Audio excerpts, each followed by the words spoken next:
This podcast is sponsored by Sister Sci-Fi, a digital publisher that features various literature created by Black women. If you are looking for a cauldron of all things Afrofuturism, Black mysticism, science fiction noir, and traditional voodoo, check out Sister Sci-Fi today.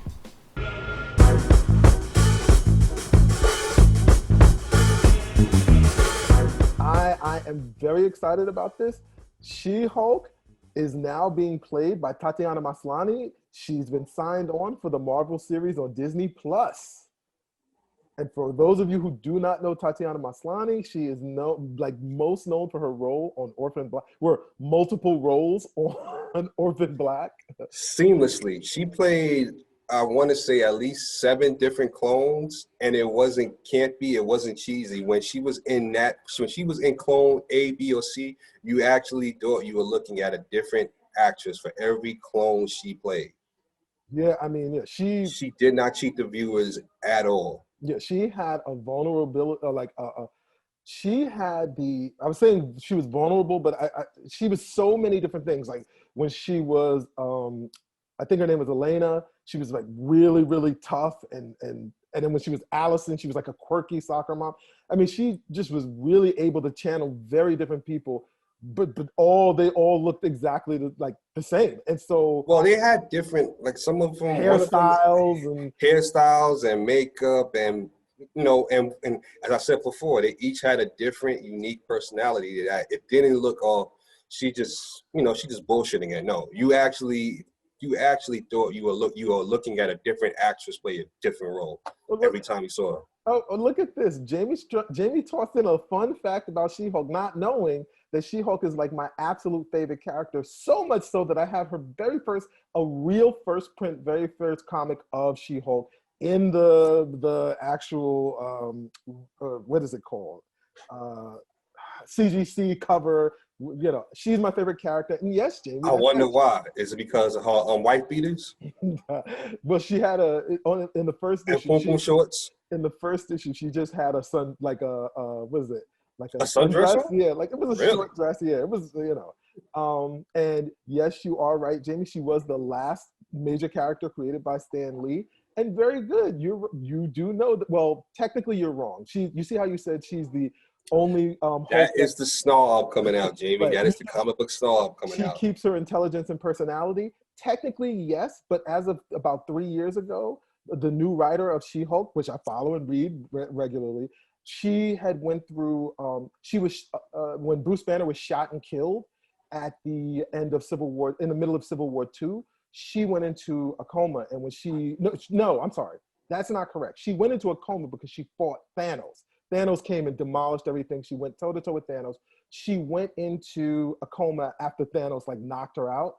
And so you have half of our viewers saying that ain't happening in Infinity War. What the fuck are you talking about? So when she comes out of the coma, she is then told that Bruce Banner was shot, and he was shot because of something Carol Danvers, who is Captain Marvel, who is her best friend, basically initiated.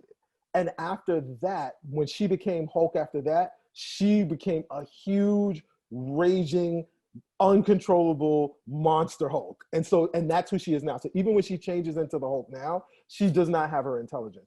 But when she first became the Hulk, it was because she was in an accident and she had a blood transfusion from Bruce Banner. And yes, the very first, most of the entirety of the She-Hulk run, she has retained her intelligence. She actually has become hypersexualized, and she slept with a lot of the Marvel main characters. That was a running joke.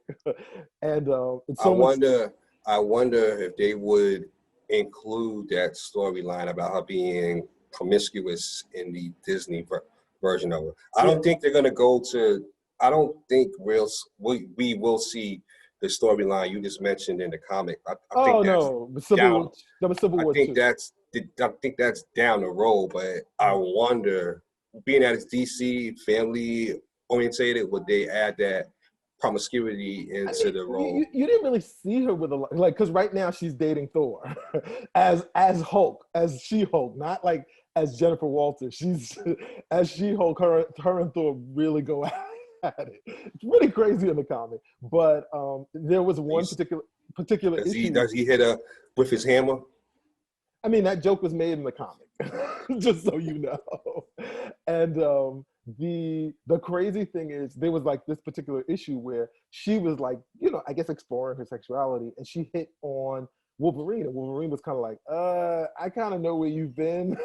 No, thank you. And it was like, whoa, that's crazy. How is he gonna judge?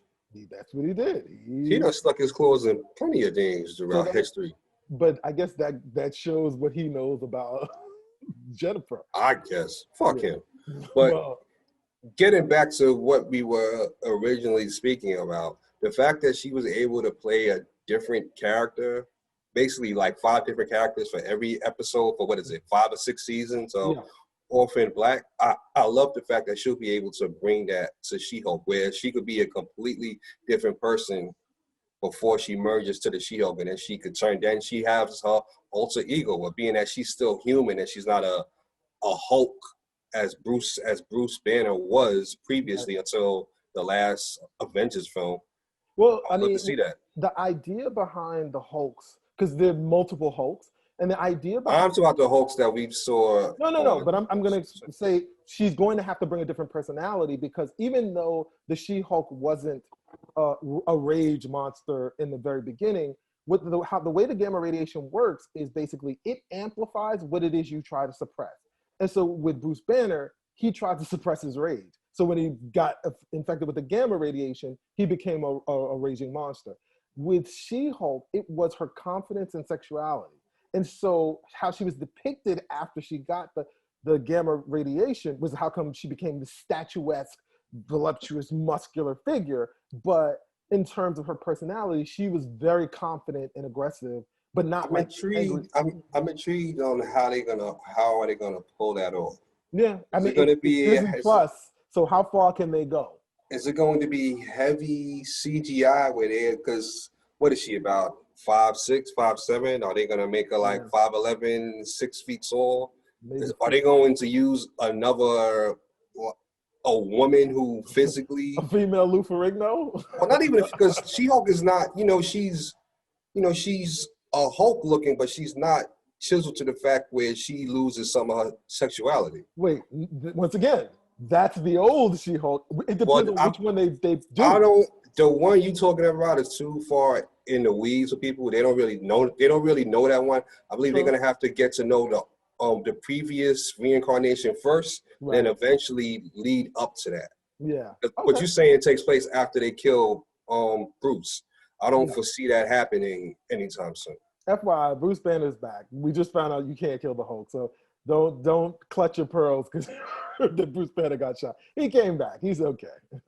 And also Jamie pointed out that Mark Ruffalo tweeted to Tatiana Maslany, "Welcome to the family, cuz." I mean, the question is, do you think he's going to make a guest appearance on her show? Because I mean, she becomes the Hulk because he gives her a blood transfusion in the comic. I think Mark, he's an actor who actually gets it. Yeah. He's not one of these, I'm this thespian. I'm not playing the Hulk anymore. I need to play Going with the Wind or some other stupid shit that they think people actually want to see. Right. Well, I mean, the thing is, he diversifies. It's like, he does the Marvel movies and he enjoys the Marvel movies, but then he'll go into his HBO twin dark series. And he was never the focal point. Whereas you can see how Chris Evans and Robert Downey Jr. were just tired of it. They were actual focal points for however long you're right. Their Marvel phases went. So for him, it's not that big of a deal. You've been listening to Two Brothers at a Water Cooler with Mike and Tom, produced by Jamie Fernandez and Peter Bune. Rate and review this show on Apple Podcasts, and you might find your review in a future episode.